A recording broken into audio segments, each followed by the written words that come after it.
चला है कि 6 महीने से है नहीं। हराम खोर को जब ऐसा था तो लेके भागा कि हम तो इसके असलात को भी कोसेंगे जो साला हमारा पैसा लेके। हम लोगों ने किस तरीके से पैसा एक एक रुपया हम लोग मेहनत करते हैं, बर्तन मांजे, कोठरी में काम करे, एक एक रुपया हम लोग जोड़ते हैं। मैंने भी अपनी बेटी के एडमिशन के लिए पैसे जमा करे थे, उसका 11th में एडमिशन है, 12th में होगा, है ना। आईसीयू का बहाना करके हरामजादा हॉस्पिटल में कहता है भर्ती हूँ, लेकिन वो नहीं है। हार्ट की प्रॉब्लम, भगवान करे ये मर जाए साला, इसकी औलाद मर जाए, एक औलाद है वो भी ना रहे साले की कमीने। नमस्कार, मैं माधुरी, आप मुझे देख पा रहे हैं टीवी 24 न्यूज सामना सच के माध्यम से। आज का जो हमारा विषय है वो ये है कि एक कंपनी थी हिम संचय, जिनमें बहुत लोगों ने अपने फंड सबमिट किए। जब बात मैच्योरिटी की आई तो वो डायरेक्टर ने अपने हाथ खड़े कर दिए। यहाँ पे बहुत लोग इकट्ठे हुए आज उनके घर के आगे अपनी मैच्योरिटी को लेकर, लेकिन यहाँ पर कहीं भी उनकी सुनवाई नहीं हो रही। एसएसपी ऑफिस भी ये लोग जा चुके हैं, वहां पे भी कोई सुनवाई नहीं हुई है। ये एक निधि कंपनी है जो पब्लिक प्राइवेट लिमिटेड कंपनी है, जो रेगुलेटेड है एमसीए द्वारा और RBI reserve bank of India द्वारा। अभी हम उनके घर के आगे खड़े हैं। यहाँ पर एक बार ऊपर भी दिखाएगा। ये विवादित, मैं आप लोगों से ये पूछना चाहती हूँ, ये विवादित जो प्रॉपर्टी है, ये विवादित प्रॉपर्टी में कोई किराए में कैसे रह सकता है? बिकॉज जो इस घर का मालिक है कपिल देव शर्मा, वो तो फरार हो चुका है यहाँ से। अभी बताया जा रहा है जो उनकी माताजी थी वो भी 2-3 दिन पहले जा चुकी हैं। जो उनकी वाइफ का हम लोगों ने लोकेशन जो अभी थोड़े दिन पहले निकाला था वो शिमला का दिखा रहा है। और सुनने में ये भी आ रहा है कपिल देव बात व्हाट्सएप में सबसे कर रहे हैं, लेकिन फोन वो किसी का नहीं उठा रहे हैं। यहाँ पर उनके जो उनके साथ काम करते थे कोवर्कर्स, उनके सीईओ, बीएम, ब्रांच मैनेजर वगैरह सब है, जिन्होंने बहुत लोगों को ये फंड में जोड़ा था। और कहीं ना कहीं कुछ लोग ऐसे भी हैं जो डेली लेबर काम करते हैं। कोई गाड़ी चलाता है, कोई ठेली का काम करता है, सब्जियों का काम करता है। उन्होंने अपने डेली वेजेस से थोड़ा थोड़ा करके जो यहाँ पर फंड जमा कर रहे थे, और कहीं ना कहीं ये सोचकर किया था कि एक दिन ये जब मैच्योर होगा तो उसको कहीं ना कहीं अपनी बेटी की शादी में या कहीं बच्चों की पढ़ाई में इसको यूज करेंगे। लेकिन ये जो टाइम जब मैच्योरिटी का है तो कपिल देव शर्मा यहाँ से फरार हो चुका है। उसकी वाइफ भी यहाँ से जा चुकी है। जो अभी उसकी प्रॉपर्टी है, जो प्रॉपर्टी के हम अभी खड़े हैं यहाँ पर, कुछ किराएदार हैं। यहाँ पर बताया जा रहा है कि 10 कमरे हैं, कुछ यहाँ पे किराएदार हैं जो बेधड़ल्ले से यहाँ रह रहे हैं और कह रहे हैं कि हमने 1 साल का एग्रीमेंट करा है इनके साथ। जबकि मैंने एग्रीमेंट के कागज मांगे तो उनके पास नहीं थे, लेकिन वो लोग कह रहे हैं कि हमने एग्रीमेंट किया है। और हमारी जो यहाँ पे जितना भी जमावड़ा हुआ है इनकी वीडियो वो उस तक कपिल देव तक पहुंचा रहे हैं। मैं प्रशासन से यही जानना चाहूंगी कि एक जो विवादित प्रॉपर्टी है यहाँ पे कोई कैसे रह सकता है लीगली, क्योंकि वो तो घर छोड़ के यहाँ से जा चुका है। और हमें जानकारी ये भी मिल रही है कि माताजी इस घर को शायद कहीं से बेचने के फिराक में है, यहाँ से भागने के फिराक में। और जो अभी हमें पता चल रहा है कि इन लोगों ने जितने भी फंड्स वाले थे 250-300 लोग अप्रॉक्स हैं यहाँ पर, जिनके पैसे ये खा के बैठा हुआ है। और अभी ये जो हमारी विधायक थी सविता कपूर के पास भी गए थे ये लोग सारे जमा होकर, वहां से भी इनको अभी कुछ खास रिस्पांस नहीं मिला है। 2023 से ये मामला लटका हुआ है, लोगों के करोड़ों रुपए इसने खा रखे हैं। तो अभी हम यहाँ पे चल के बात करते हैं पीड़ित लोगों से जिनके यहाँ पे पैसे रुके हुए हैं। हाँ जी सर, आइए। हाँ जी सर, बताइए आपका नाम। मेरा नाम अनिल डोगरा है। हाँ जी सर, क्या प्रॉब्लम आ रही है? मैम प्रॉब्लम साफ दिख रही है। ये हिम संचय क्रिएशन निधि लिमिटेड कंपनी है, इसका मैं एम्प्लॉय हूँ। मेरे द्वारा लगभग 52 लोगों के खाता धारकों के पैसे यहाँ जमा है, लगभग 19 लाख रुपए। कंपनी के डायरेक्टर के द्वारा 1.5 साल से मुझे सिर्फ एक गोलियां दी जा रही हैं। कोई पैसा किस तरह का नहीं दिया जा रहा। बीच में पैसे दे रहे थे, लेकिन दिसंबर 2024 में पैसा आना बिल्कुल बंद हो चुका है। और उसका हाल ये है कि आप देख रहे हो कि पीछे पूरी भीड़ लगी हुई है। अभी और लोग भी आ रहे हैं वापिस, और आप देखेंगे कि यहाँ पर किस तरह से लोग परेशान हैं। कई तरह के गरीब लोग हैं, कई लोग मजदूर लोग हैं, लेबर लोग हैं जो कहीं ना कहीं डेली वेजेस में काम करते हैं। तो सर आपका भी? हमारा भी 58,000 रुपये। इनका भी 58,000 रुपये। सर आप क्या काम करते हैं? सब्जी लगाते हैं। सब्जी लगाते हैं। आप देखिए ये आदमी जिस तरह से 100 रुपए इन्होंने पर डे डेली वेजेस में जमा किए हैं, और जो ये आदमी लेकर फरार हो चुका है। ठीक है, हम औरों से भी बात करेंगे। हाँ जी सर, आपका कितना पैसा मेरा 6 लाख रुपए। 6 लाख। आप काम करते थे यहाँ पर? काम नहीं करता। तो आपने ये जमा करे हैं, कहीं ना कहीं अपने फ्यूचर के लिए जमा किए होंगे। किस पर्पज से आपने जमा करे थे पैसे? मैंने सोचा अगर हमारा कुछ जमा करेंगे तो कोई इकट्ठा पैसा मिलेगा तो हमारा कुछ काम चलेगा, इसलिए जमा कर रहे थे। अब वो लेके भाग गया। अब बताओ अब हम क्या करें, गरीब आदमी। जी सर, हम औरों से भी बात करते हैं। मेरा नाम विजेंद्र है। कुछ मैंने भी इसमें कुछ पैसा निवेश कर रखा है, कम से 1 लाख रुपए। मैंने सोचा कि बच्चों की पढ़ाई के काम आएंगे, तो मुझे क्या पता। क्या काम करते हैं सर आप? इलेक्ट्रीशियन। कर रहे हैं अपने बच्चों के लिए, अपने जो है आने वाली पीढ़ी के लिए, किसी की शादी, अपनी बेटी की शादी के लिए या बच्चों के एजुकेशन के लिए पैसा जमा करना चाहते थे, अपने फ्यूचर के लिए, अपने मकान बनाने के लिए, अपने सपनों को साकार करने के लिए। लेकिन वो सब यहाँ बैठे हैं क्योंकि उनके सपने अब पूरी तरह से टूट चुके हैं। सपने टूटने के बाद जो दर्द होता है, आप उनका दर्द देखिए कि क्या दर्द होता है। इसी तरह से इसने ये पूरा फ्रॉड किया है। हम चाहते, मैं पिछली बार भी जब यहाँ पे आया था कि माता जी से भी मैं मिला था, हम सब यहाँ पे थे, इन्होंने मुझे बुलाया, मैं आया यहाँ पे, तो माता जी का कहना ये था कि मैं किसी तरह से अपने बेटे को बुलाऊंगी, वो अभी हॉस्पिटल में एडमिट है, वो आएगा यहाँ पे, लेकिन वो नहीं आया। हम पुलिस चौकी भी गए, पुलिस चौकी से भी हमें, माता जी भी अब फरार है। जब माता जी भी फरार है, सब फरार है, तो लोगों के पास केवल ये जो बिल्डिंग है यही दिख रही है ना। उसमें भी किराएदार पूरी तरह से है अंदर। हाँ। 10 कमरों में। देखिए, सुब्रत राय सहारा की भी सेम ऐसी प्रॉपर्टीज थी जो कोर्ट ने, सरकार ने अगर अपनी पे आ जाए तो प्रॉपर्टी बिकती है, लोगों का पैसा मिलता है। पैसा मिला सबका, समय लगा, उसमें भी 1-2 साल लगा। सुब्रत राय सहारा अब हमारे बीच में नहीं है, लेकिन उन्होंने फ्रॉड किया, उसकी सजा भी उनको मिली। गलत काम करेगा, गलत काम का गलत नतीजा होगा। इनकी जो भावनाएं हैं, इनका जो दर्द है, वो भगवान कहीं ना कहीं देख रहा है। तो मैं तो न्यायालय से भी और पुलिस प्रशासन से भी सबसे ये मांग करूंगा कि किसी भी तरह, जो अभी सुनने में आ रहा है पुलिस प्रशासन तो बिल्कुल भी इनका सहयोग नहीं कर रही है। देखिए, पुलिस प्रशासन से हम एक बार मिले हैं, अभी पुलिस प्रशासन क्या कार्रवाई कर रही है मुझे अभी इसमें नॉलेज नहीं है कि वो क्या कर रहे हैं। मैं पुलिस प्रशासन को अभी किसी को भी मैं ब्लेम नहीं कर सकता, क्योंकि मेरी नॉलेज में ये बात नहीं है कि वो क्या कर रहे हैं इस प्रकार में। मैं उनसे मिलूंगा, उनसे देखूंगा कि वो क्या कार्रवाई कर रहे हैं।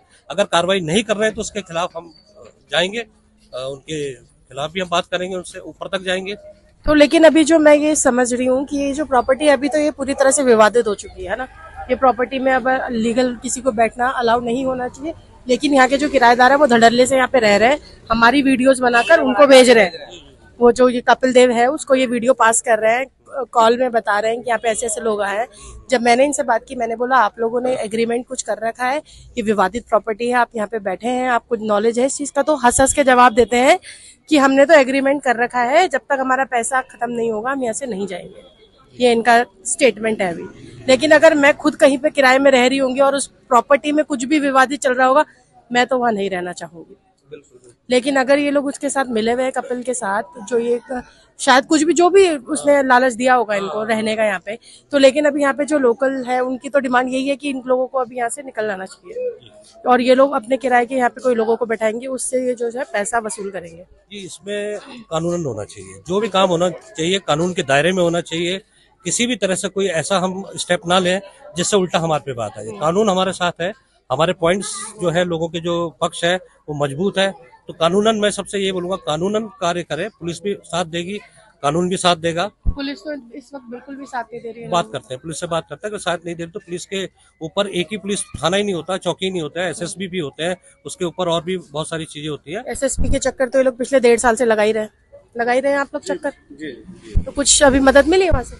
नहीं, अभी तो मैम कोई मदद नहीं मिल पाई है, लेकिन उम्मीद पूरी है। हम कानून का साथ हमेशा लेना चाहेंगे, कानून अपने हाथ में बिल्कुल नहीं लेना चाहते हैं, इसलिए हम 1.5 साल से प्रतीक्षा भी कर रहे हैं कि हम चाहते हैं कि कानूनी तौर पे कार्रवाइयाँ हो, जो हमारे लिए भी अच्छा है, और एक सच्चे नागरिक की यही भूमिका होनी चाहिए मेरे हिसाब से। और सर, और इस विषय में और कुछ कहना चाहेंगे आप प्रशासन से? और कुछ मांग? प्रशासन से मैं मांग करना चाहूंगा कि सबसे पहले तो इस तरह की जो चिटफंड कंपनियां खुलती हैं उसका एक रजिस्ट्रेशन होता है, और रजिस्ट्रेशन में कुछ एक अमाउंट होता है। जैसे मैं इंश्योरेंस कंपनी खोलता हूँ तो इंश्योरेंस सिक्योरिटी अमाउंट होता है, वो करीब 1.5-2 करोड़ रुपए इनका अमाउंट, जिस तरह का इनका ये काम था वो होना चाहिए, वो अमाउंट इन्होंने जमा किया होना चाहिए। उस अमाउंट से इनकी वसूली हो सकती है। ये अमाउंट, हर कंपनी का लॉ होता है कि वो कुछ अमाउंट जमा करेंगे तभी वो कंपनी खोल सकते हैं बैकअप के लिए। अब वो अमाउंट इन्होंने जमा किया है नहीं किया, इसके बारे में भी पता चला। अभी तो ऐसा कुछ नहीं है, आप लोग एक्सपर्ट करते वहाँ के। कुछ समय पहले हमें मालूम पड़ा है कि मिस्टर कपिल देव शर्मा पहले भी कई फ्रॉडों में शामिल हुए हैं, और आई थिंक बेल पे बाहर है ऑलरेडी। तो ऑलरेडी ऐसे फ्रॉड व्यक्ति को है अभी। लेकिन अगर मैं खुद कहीं पे किराए में रह रही होंगी और उस प्रॉपर्टी में कुछ भी विवादित चल रहा होगा, मैं तो वहां नहीं रहना चाहूंगी। लेकिन अगर ये लोग उसके साथ मिले हुए कपिल के साथ, जो ये शायद कुछ भी जो भी उसने लालच दिया होगा इनको रहने का यहाँ पे, तो लेकिन अभी यहाँ पे जो लोकल है उनकी तो डिमांड यही है कि इन लोगों को अभी यहाँ से निकल जाना चाहिए, और ये लोग अपने किराए के यहाँ पे कोई लोगों को बैठाएंगे, उससे ये जो है पैसा वसूल करेंगे। जी, इसमें कानूनन होना चाहिए, जो भी काम होना चाहिए कानून के दायरे में होना चाहिए। किसी भी तरह से कोई ऐसा हम स्टेप ना लें जिससे उल्टा हमारे पे बात आए। कानून हमारे साथ है, हमारे पॉइंट्स जो है, लोगों के जो पक्ष है वो मजबूत है। तो कानूनन मैं सबसे ये बोलूंगा, कानूनन कार्य करे, पुलिस भी साथ देगी, कानून भी साथ देगा। पुलिस तो इस वक्त बिल्कुल भी साथ नहीं दे रही है। बात करते हैं, पुलिस से बात करते हैं, अगर साथ नहीं दे तो पुलिस के ऊपर एक ही पुलिस थाना ही नहीं होता, चौकी नहीं होता है, एसएसबी भी होते हैं, उसके ऊपर और भी बहुत सारी चीजें होती है। एसएसपी के चक्कर तो ये लोग पिछले 1.5 साल से लगा ही रहे हैं आप लोग चक्कर। तो कुछ अभी मदद मिली है वहाँ से? नहीं, अभी तो मैम कोई मदद नहीं मिल पाई है, लेकिन उम्मीद पूरी है। हम कानून का साथ हमेशा लेना चाहेंगे, कानून अपने हाथ में बिल्कुल नहीं लेना चाहते, इसलिए हम 1.5 साल से प्रतीक्षा भी कर रहे हैं कि हम चाहते हैं कि कानूनी तौर पे कार्रवाइयाँ हो, जो हमारे लिए भी अच्छा है, और एक सच्चे नागरिक की यही भूमिका होनी चाहिए मेरे हिसाब से। और सर, और इस विषय में और कुछ कहना चाहेंगे आप प्रशासन से? और कुछ मांग? प्रशासन से मैं मांग करना चाहूंगा कि सबसे पहले तो इस तरह की जो चिटफंड कंपनियां खुलती हैं उसका एक रजिस्ट्रेशन होता है, और रजिस्ट्रेशन में कुछ एक अमाउंट होता है। जैसे मैं इंश्योरेंस कंपनी खोलता हूँ तो इंश्योरेंस सिक्योरिटी अमाउंट होता है, वो करीब 1.5-2 करोड़ रुपए इनका अमाउंट, जिस तरह का इनका ये काम था वो होना चाहिए, वो अमाउंट इन्होंने जमा किया होना चाहिए। उस अमाउंट से इनकी वसूली हो सकती है। ये अमाउंट हर कंपनी का लॉ होता है कि वो कुछ अमाउंट जमा करेंगे तभी वो कंपनी खोल सकते हैं बैकअप के लिए। अब वो अमाउंट इन्होंने जमा किया है नहीं किया, इसके बारे में भी पता चला। अभी तो ऐसा कुछ नहीं है, आप लोग एक्स वर्कर थे वहाँ के। कुछ समय पहले हमें मालूम पड़ा है कि मिस्टर कपिल देव शर्मा पहले भी कई फ्रॉडों में शामिल हुए हैं, और आई थिंक बेल पे बाहर है ऑलरेडी। ऐसे फ्रॉड व्यक्ति को लाइसेंस ही क्यों दिया जाता है, मेरे समझ में तो ये नहीं आ रही है, पहली बात। नंबर 2, जैसे सर ने भी कहा कि सिक्योरिटी मनी होनी चाहिए, वो सिक्योरिटी मनी क्यों नहीं, अगर है तो उसको सामने क्यों नहीं आ रही है। और प्रशासन की तरफ से मैं यही कहूंगा कि प्रशासन को कोई भी वाक्य बोलने से पहले, कोई भी शब्द बोलने से पहले, या तो पूरी नॉलेज की प्रॉपर लेनी चाहिए, क्योंकि लास्ट टाइम पे एमसीए का दिया हुआ सर्टिफिकेट के लिए भी उंगली उठाई गई है प्रशासन की तरफ से, और ये कहा गया है कि ये तो सर्टिफिकेट फर्जी है। मैं वो सर्टिफिकेट आपको दिखाना चाहता हूँ।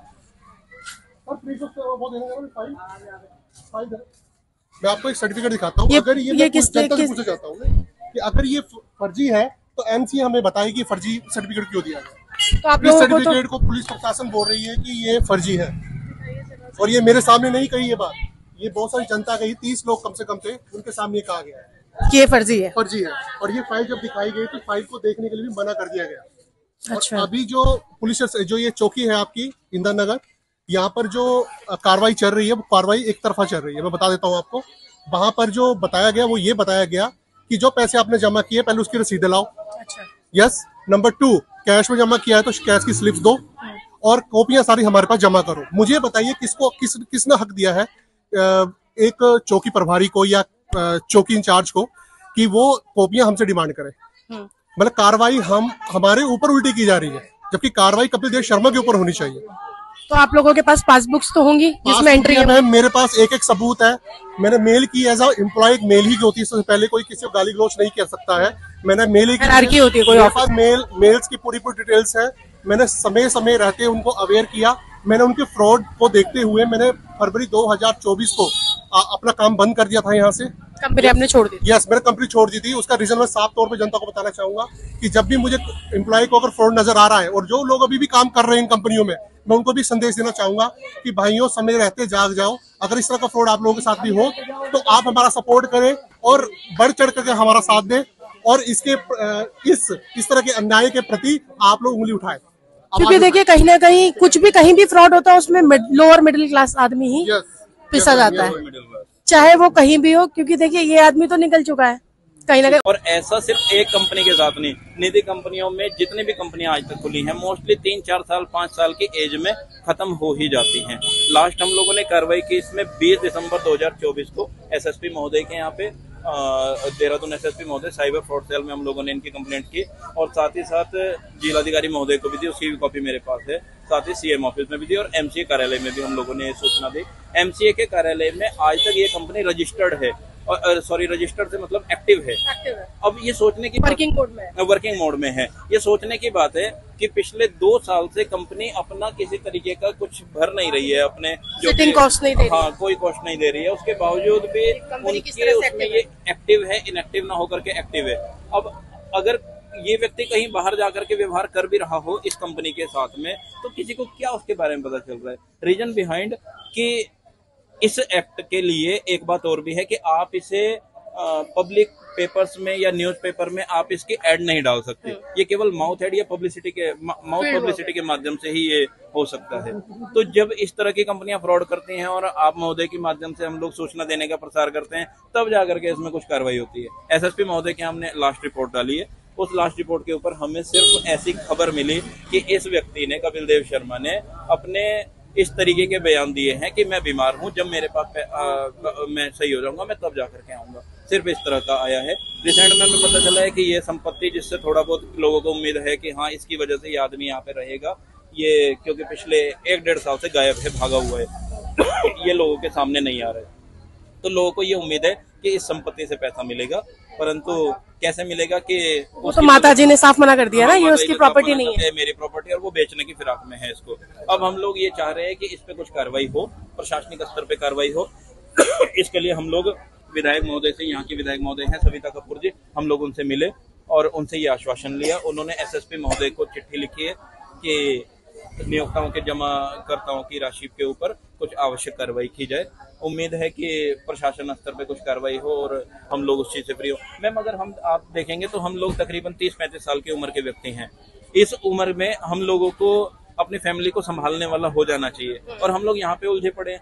हमारे पास ना हमारा एक्सपीरियंस सर्टिफिकेट है किसी तरह का यहाँ पे काम करने का, और यहाँ तक की बात है कि पिछले 6 महीने की सैलरी, जब हमने काम छोड़ा था उससे पिछले 6 महीने की सैलरी तक हमारी इनके पास में, वो तक हमें नहीं मिली है।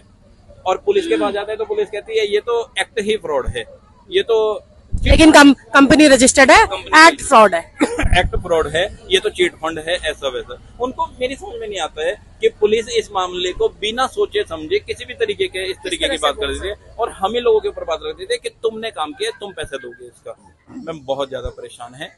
आप लोग अभी बिल्कुल प्रशासन से हेल्प की उम्मीद रख रहे हैं? उम्मीद तो है, उम्मीद के अलावा और क्या कर सकते हैं। उन्हीं के द्वारा बनाया गया एक्ट है, संसद में पास हुआ होगा। अब हाँ, एक्ट 2013 लगा हुआ है इस पे। जी जी जी। तो उसमें तो ये तो गवर्नमेंट ने लगाया ना, गवर्नमेंट ने रूल 2014 चल रहा है। जी जी जी। तो ये तो गवर्नमेंट का रूल है, गवर्नमेंट का इसके तहत तो इसमें कार्रवाई होनी चाहिए। कार्रवाई होनी चाहिए और हमें सिर्फ कार्रवाई की उम्मीद है। प्रशासन केवल अपने स्तर से जल्द कार्रवाई करे, हमारी तो ये डिमांड है। हम चाहते हैं ये व्यक्ति सामने आए, लोगों का रुपया दे, उनकी लायबिलिटी ले, उनका रुपया दे। लेकिन ये व्यक्ति भागा हुआ है। इसकी नीयत कितने टाइम से भागा हुआ है? तकरीबन 1.5 साल हो गए हैं इसको। जब से ये बीमार है तब से गायब ही चल रहा है, गायब ही है तब से, लोगों के सामने ही नहीं आ रहा है। आप लोगों का इस 1.5 साल के दौरान आप लोग ने कभी पुलिस वगैरह के पास? पुलिस लगातार, मेरे पास पूरी रिपोर्ट है। हम लोगों ने लगातार समय समय पर सीएम हेल्पलाइन से लेकर के, पुलिस प्रशासन से लेकर के, हम बीच बीच में सभी के चक्कर काटते, लोकल थानों के, कहीं से हेल्प नहीं मिली, कहीं से कोई हेल्प नहीं मिली। यहाँ तक कि पुलिस को जैसा ये आश्वासन दे देता था फोन पर कि हाँ जी मैं इनका रुपया दे दूंगा, फोन पर जैसी 1.5 साल से तो दे ही रहा है, 1.5 साल से तो दे रहा है। केवल इतने ही हमें आश्वासन पे ही हम लोग अभी तक खड़े हैं। अब फाइनली जब पता लगा कि हाँ ये तो बेच के यहाँ से निकल रहे हैं और बिल्कुल परमानेंट गायब हो गए, हमारे व्हाट्सएप पे नंबर ब्लॉक कर दिए हैं। व्हाट्सएप ही कॉल करता है हमेशा ताकि रिकॉर्डिंग ना हो सके, इस तरह की बातचीत है। जब हमने सीएम, जब मैं थाने में गई तो पुलिस वाले ने भी मुझे यही कहा है कि तुम लोगों ने भी तो वहाँ से पैसे कमाए हैं, कि उनकी मम्मी और उनकी वाइफ आई थी, वो ये बोल रही थी ये हमारे घर पे जाते हैं और हमें परेशान करते हैं, और इन लोगों ने भी तो पैसा कमाया है वहाँ से। और क्या कहते हैं, चौकी इंचार्ज के शब्द थे जी, यहाँ पे ना इंदिरा नगर थाने में चौकी में गई थी, मेरे कस्टमर के सामने ही बोला है कि हमें नहीं पता, हम वो बंदा ये बोल रहा है जब वो आएगा तब देखेंगे पैसे, जो तुम लोगों को करना कर लो। तो मैंने उनको बोला कि मेरे पास तो मरने के अलावा कोई और रास्ता नहीं, तो कह रहे मर जाओ जाओ। ये किसने बोला आपको ऐसा? पुलिस वाले ने ऐसा बोला है कि आप मर जाओ। आप एक बार उनका नाम पता करिए ना, सर का नाम क्या है? पहचान लूंगी मैम उनको, पर मुझे नाम नहीं पता। कोई भी एक पुलिस इंचार्ज इतना असभ्य कैसे हो सकता है कि एक औरत को वो कह रहे हैं कि पैसे तो आपने भी कमाए होंगे, अगर आपको मरना है तो आप मर जाओ। अगर इनको कल के दिन कुछ भी होता है तो ये सारी रिस्पॉन्सिबिलिटी उन्हीं की ही रहेगी। कस्टमर थे मेरे साथ में, उनके सामने ही बोला है। फिर कस्टमर ने ये बोला कि देखो अब ये भी ऐसे बोल रहे तो हमें कुछ नहीं पता, आप हमारे पैसे दोगे। उन लोगों ने भी मुझे धमकी दे रखी है कि जहाँ भी मिलोगे हम तुम्हें बैठा लेंगे पकड़ के, और जब तक हमारे पैसे नहीं मिलेंगे छोड़ेंगे नहीं। मेरी स्कूटी रोक के खड़ी कर ली मैम उन्होंने। मैं ये पूछती हूँ प्रशासन से, ये एक लेडी है, अगर इनको कल के दिन कहीं भी कुछ भी होता है तो इसकी जिम्मेदारी किसकी होगी? इस भगोड़े कपिल देव की होगी या उस पुलिस इंचार्ज की होगी जिन्होंने इनको ये शब्द कहे हैं कि अगर आपको मरना है तो आप मर जाओ हमारी बला से, है ना?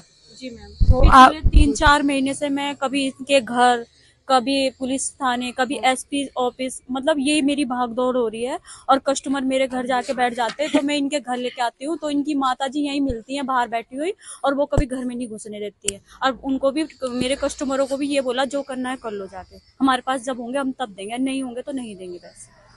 नहीं होंगे तो जो आप कस्टमर यहाँ से तो चले जाते हैं, और वो मेरे घर जाके, और मुझे जब मैं सलाकुई में पहुंचती हूँ वहां जाके मुझे टॉर्चर करते हैं। कुछ गंदी गंदी भी लैंग्वेज यूज करी है मैम उनको, जो मैं अभी बोल भी नहीं सकती हूँ। तो आप इन सबका जिम्मेदार किसको बता रहे हैं? मैम कपिल देव शर्मा, उन्होंने ही तो लिए हमारे से पैसे। ठीक है, तो इन सबका जिम्मेदार जो, अगर कल के दिन कुछ भी होता है आपके साथ, कोई भी जो आपका एक क्लाइंट है जो जिसको भी आपने इस फंड में जोड़ा है, अगर वो आपके साथ कल कुछ भी अभद्रता करता है तो उसका जिम्मेदार कपिल रहेगा, है ना? मैं तो ये लिख के मरूंगी मैम, मेरे पास अब कोई और रास्ता नहीं। मैं 42 लाख अगर पूरी जिंदगी भी कमाऊंगी ना तब भी नहीं मैं दे पाऊंगी। 42 लाख रुपए मैं कहाँ से दूंगी लोगों के? आपके साथ जो क्लाइंट्स जुड़े हुए उनके 42 लाख अभी गए? उनके 42 लाख रुपए हैं जो मुझे दिन रात धमकियां देते हैं, टॉर्चर करते हैं। और सर आपका? मैं प्रवीण धीमान। बड़ी मुश्किल घड़ी में आ गए हैं। कपिल देव शर्मा जी के साथ 2018 में हम लोगों ने साथ में काम करने की शुरुआत की थी। 2018 जून में इन्होंने कंपनी रन की थी। ये पैसों के लेन देन से संबंधित कंपनी है। आरबीआई की गाइडलाइन में काम करती है। आरबीआई के द्वारा एमसीए की गाइडलाइन में दिए गए लाइसेंस पे हम लोग इसमें काम कर रहे थे। अपने नियोक्ताओं के रुपया हम लोगों ने जमा कराया, अपने लोगों को कन्विंस किया कि यहाँ पर रुपया जमा कराना कितना बेनिफिशियरी हो सकता है।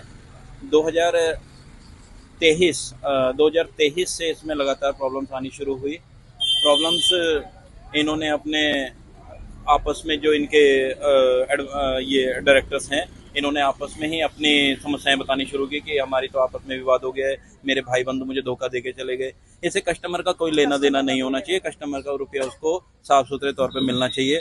मेरी मैच्योरिटी 2022 से लटकी हुई है। 2022 से मैंने काम छोड़ दिया था इसमें।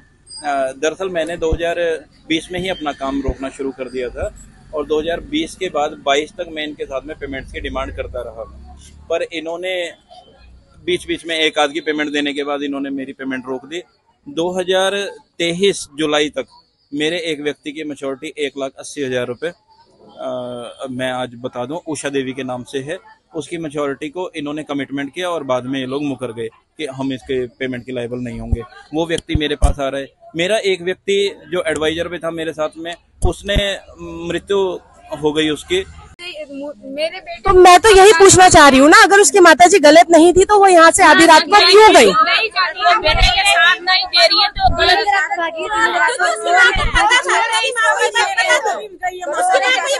क्योंकि जिस दिन हम लोग यहाँ पर आए सारी औरतों ने इकट्ठे हुए अंदर जाके बोला, वो अंदर जाके अपने लड़के से बात कर रही थी रूम में दरवाजा बंद करके। उसने दरवाजा बंद करा, अंदर गई और लड़के से बात करी। हाँ, और उसने बोला है मम्मी 2 दिन शांत रहो, उसके बाद तुम हमारे पास आ जाना। और वो चली गई। देखो वही हुआ। हमने पुलिस वालों को भी यही बात बोली थी। मैंने कहा अगर ये भाग जाते हैं तो कौन जिम्मेदारी लेगा? उन्होंने कहा कि जिम्मेदारी आप भी लोग करो। हम खड़े हो गए, मतलब हम रात में दिन सेवा करेंगे तो पुलिस किस लिए? 3 बजे रात को भागी है ना, पुलिस किस लिए? मुझे नहीं पता कहाँ है। अंदर जाके फोन पे बातें करती है। माता जी कब गई है? माता जी शनिवार की रात को 3 बजे शनिवार को गई। ऐसी कौन सी माँ होगी कि उसको नहीं बचा के मेरे बातें करती है लड़के से? अगर उनको नहीं पता तो फिर वो गई क्यों? वो गई क्यों ना? अगर वो गलत नहीं थे तो वो क्यों गई? जब करोड़ों रुपए का आदान प्रदान हुआ होगा तो क्या पैसा उसकी माँ के पास नहीं आया होगा? पता है उन्हें। क्यों नहीं देखा? देखिए, मेरा कहना ये है कि एक माँ को अपने बच्चे का हर चीज पता होता है, चाहे वो मेरी माँ हो, चाहे आपकी माँ हो, चाहे इसकी माँ। एक माँ को उसके बच्चे के बारे में पता रहता है कि वो कितने पानी में है। पूरी पब्लिक इकट्ठी होकर अगर उसको पकड़ के लाए, पुलिस पकड़ के लाए, पूरी पब्लिक को यहाँ पर दे रहे, पूरी पब्लिक मिलकर मारेगी, क्या उसकी माँ भाग के नहीं आएगी उसको बचाने के लिए? बिल्कुल आएगी। क्यों? जब भी ना आए ना हम तब माने कि उसकी माँ को नहीं पता था, तब मत आए ना। जब उसकी माँ को पता था कि मेरा बेटा कहाँ है, तभी तो वो भाग के चली गई, उसी के पास गई वो भी। तो अभी ये इन लोगों के ग्राउंड फ्लोर में रहते हैं, ग्राउंड फ्लोर में रहते हैं लोग। अच्छा, इसमें ताला लगा हुआ है? अच्छा, ताला लगा हुआ है। ये ऊपर किराएदार बुलाई थी। यहाँ के पार्षद जी भी आए थे, उनकी माँ से हमारी बात भी है। उसकी माँ ने ये बोला गया है कि भाई मैं कहीं नहीं जाऊंगी। तो अभी कहाँ चले गए? में गए पुलिस वालों के पास, और आखिर रात ताला लग गया तो हम किसके पास जाएं, किसके अपनी दुआई लेके जाएं? यहाँ के जो पार्षद जी है वो कौन है? अभी रावत जी। कौन सा वार्ड पड़ता है? Ward number 40। 40। तो उनको 40 में आता है, वो 40 में आता है। तो आपने बुलाया नहीं यहाँ के? विनोद भैया आए थे उस दिन भी, विनोद भैया आए थे। विनोद भैया ने बोला है देखो आप कहीं मत जाना, आप यहीं रहो, आप अपने बेटे को बुलाओ। विनोद भैया ने बहुत बातें बोली, उनको समझाया भी था अच्छे से कि देखो बेटा आ जाएगा, बातें करो बैठ के आराम से, सब लोग बैठो। भैया उसको बोलो कि थोड़ा थोड़ा करके, हाँ एक साथ नहीं दे सकता तो कम से कम थोड़ा थोड़ा करके दे। विनोद भैया ने ये बात बोली थी। विनोद भैया हमारे साथ है, वो आए थे। हम विनोद भैया के लिए कुछ नहीं बोले क्योंकि हमारे साथ जब हम बंदे को फोन करते हैं वो बंदे हमारे साथ खड़े रहते हैं, हम उनके लिए नहीं बोल सकते। एक फोन पे वो बंदे यहाँ पर आए, हमारे साथ चौकी भी गए, हमारे साथ परेशान हुए, वो हर दुख सुख में खड़े रहते हैं। तो इसलिए मैं चाहती हूँ कि वो जहाँ पर भी है उसको बुलाया जाए, बस हम ये चाहते हैं।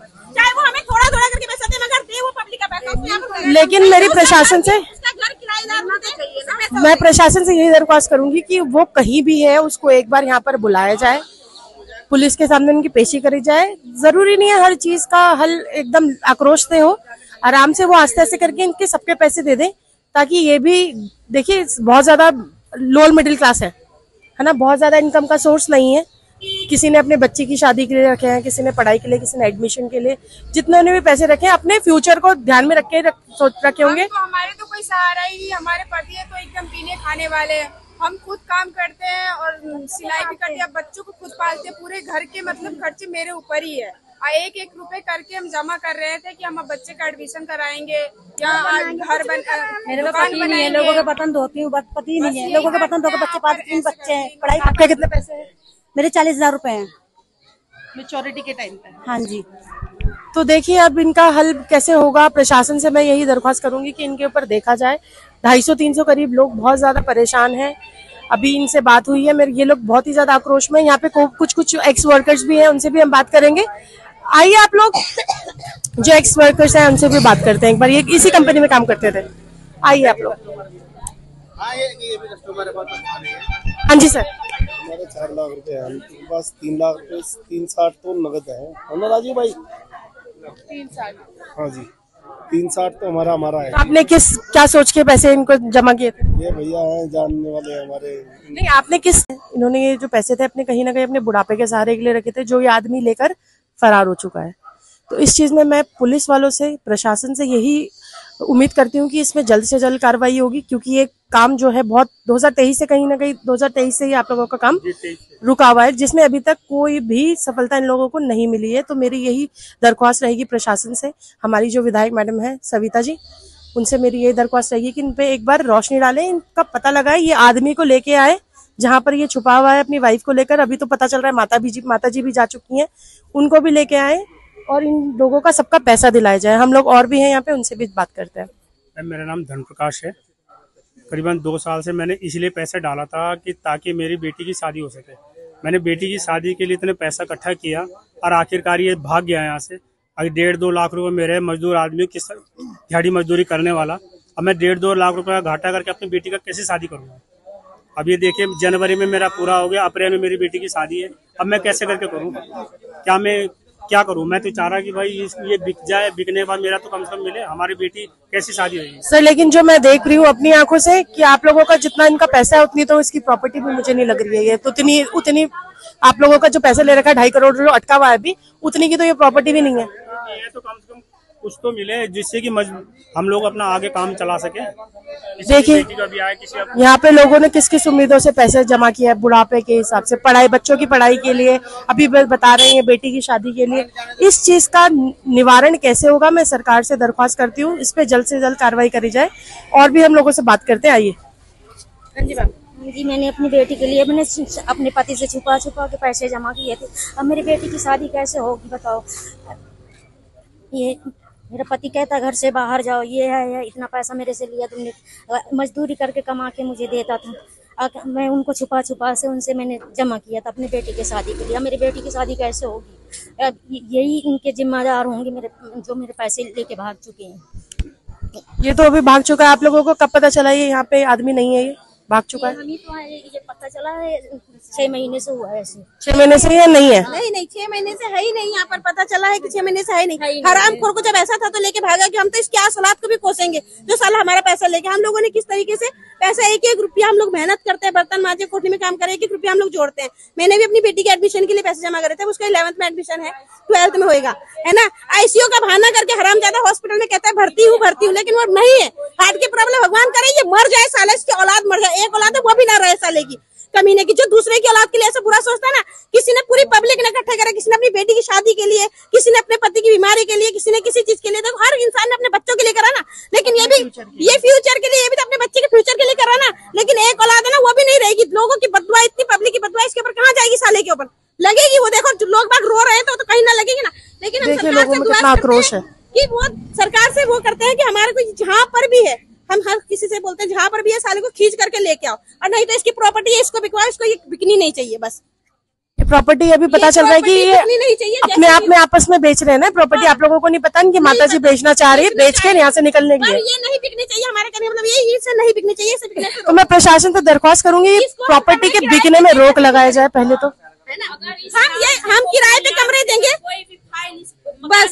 बनता है तो ये चोर है, ये चोर है साला। हम चाहिए, ये चोर है, फ्रॉड। ये दोनों भाई, ये दोनों सुशील भैया और ये राजीव भैया, दोनों जने इसको किराए पे देंगे, और जिसका इसका किराया आएगा लोगों की पब्लिक का पैसा उतारेंगे, ये कर्जा देंगे, हम इसको किराए पे देंगे। लेकिन अभी जो बात कर रहे हैं ये तो किराएदार लोग जो हैं यहाँ पर, अभी ये विवादित संपत्ति, अब तो इसको एक विवादित संपत्ति कहा जाएगा, क्यों है ना? ये तो किराएदार भी है, किराएदार भी पैसा इन्हीं लोगों को दे जो पब्लिक का पैसा उतार सके, है ना। तो ये जो विवादित जो ये संपत्ति है, जहाँ तक मुझे पता है विवादित संपत्ति में आपको पहली बात तो अलाउड नहीं है कि यहाँ पे कोई रहे। विवादित संपत्ति हमेशा खाली रहनी चाहिए। तो यहाँ पर जो किराएदार अभी लोग ये रह रहे हैं, ऊपर दिखाइए एक बार, किराएदार ये लोग रह रहे हैं, ये लोग तो बिल्कुल हक से बैठे हैं, और यहाँ की वीडियो बना के आप ये कहीं ना कहीं कपिल देव को पहुंचा रहे हैं कि हमने पुलिस पर विश्वास करी है। अगर हम चाहते तो पुलिस के पास ना जाके हम इसके साथ कुछ भी कर सकते थे, पर हमने नहीं करी। हमने तो आजकल उस लड़के को बोलता रहा, सुशील को बोलता रहा, राजू को बोलता रहा कि तुम कोई ऐसा काम मत करो कि मेरे बदनामी हो। हम ये बच्चे बैठे रहे कि कोई बात नहीं, आज कल आ जाएगा। इन्होंने दिल्ली के बहाना करी कि दिल्ली एम्स में भर्ती है उसको। तो लेकिन जो अभी आप लोग बता रहे हैं कि इंद्रेश में जब ये भर्ती थे, जो कपिल भर्ती था इंद्रेश में, तो उस चीज की आप लोगों ने रिपोर्ट नहीं ली है डॉक्टर से? खुद भी करे, वो तो उस टाइम था बीमार। नहीं, मुझे जो अभी पता चला है कि कपिल ने कुछ हेवी डोज स्लीपिंग पिल्स ले ली थी, है ना, नींद की दवाई इसने खा ली थी। वो तो हमें पता ही नहीं था। अभी जो मुझे पता चला है, जो उसने नींद की दवाई कुछ ले ली थी, उसके बाद वो हॉस्पिटल में जाके एडमिट हुआ है। तो मैं इंद्रेश के डॉक्टर से पूछूंगी, जो आप लोगों ने उसको डायग्नोज किया, उसके ब्लड में आप लोगों को ड्रग्स के ट्रेसेस नहीं मिले? नींद की दवाई के ट्रेसेस आपको ब्लड में मिल जाते हैं, तो आप लोगों को डॉक्टर्स को मिले नहीं है? उनको माँ का पता था, लोगों को बताई नहीं। उनका बेटा दवा खाया, क्या खाया, नशे के खाया, क्या खाया, वो खुद बीमार पड़ा जान के कि पब्लिक को पैसा नहीं देना पड़ेगा, मैं बीमार। पैसा तो उसको देना पड़ेगा। हाँ, कुछ पता नहीं है कि मेरे बेटे क्या कर रहे हैं, मुझसे पूछ कर दिए थे, मेरे बेटे। तो मैं तो यही पूछना चाह रही हूँ ना, अगर उसकी माताजी गलत नहीं थी तो वो यहाँ से आधी रात को क्यों गई? बेटे के साथ नहीं दे रही है तो गलत।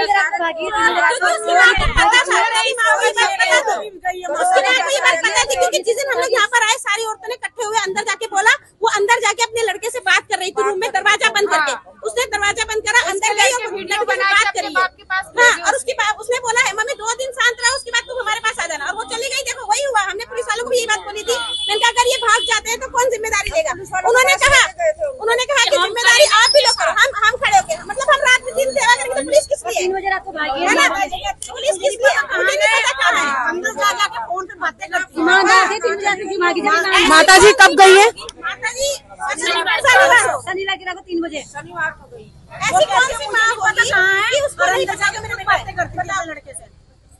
अगर उनको नहीं पता तो फिर वो गई क्यों? वो गई क्यों ना? अगर वो गलत नहीं थे तो वो क्यों गई? जब करोड़ों रुपए का आदान प्रदान हुआ होगा तो क्या पैसा उसकी माँ के पास नहीं आया होगा? पता है उन्हें, क्यों नहीं देखा? देखिए, मेरा कहना ये है कि एक माँ को अपने बच्चे का हर चीज पता होता है, चाहे वो मेरी माँ हो, चाहे आपकी माँ हो, चाहे इसकी माँ। एक माँ को उसके बच्चे के बारे में पता रहता है कि वो कितने पानी में है। अगर अभी पूरी पब्लिक इकट्ठी होकर अगर उसको पकड़ के लाए, पुलिस पकड़ के लाए, पूरी बिल्कुल आएगी। क्यों? जब भी ना आए ना हम तब माने कि उसकी माँ को नहीं पता था, तब मत आए ना। जब उसकी माँ को पता था कि मेरा बेटा कहाँ है, तभी तो वो भाग के चली गई, उसी के पास गई वो भी। तो अभी ये इन लोगों के ग्राउंड फ्लोर में रहते हैं, ग्राउंड फ्लोर में रहते हैं ये लोग। अच्छा, इसमें ताला लगा हुआ है। अच्छा, ताला लगा हुआ है, ये ऊपर किराएदार है। बुलाई थी, यहाँ के पार्षद जी भी आए थे, उनकी माँ से हमारी बात भी है। उसकी माँ ने ये बोला गया है कि भाई मैं कहीं नहीं जाऊंगी। तो अभी कहाँ चले गए? मैं गए पुलिस वालों के पास और आखिर आज ताला लग गया, तो हम किसके पास जाएं, किसके अपनी दुआई लेके जाएं? यहाँ के जो पार्षद जी है वो कौन है अभी? रावत जी। कौन सा वार्ड पड़ता है?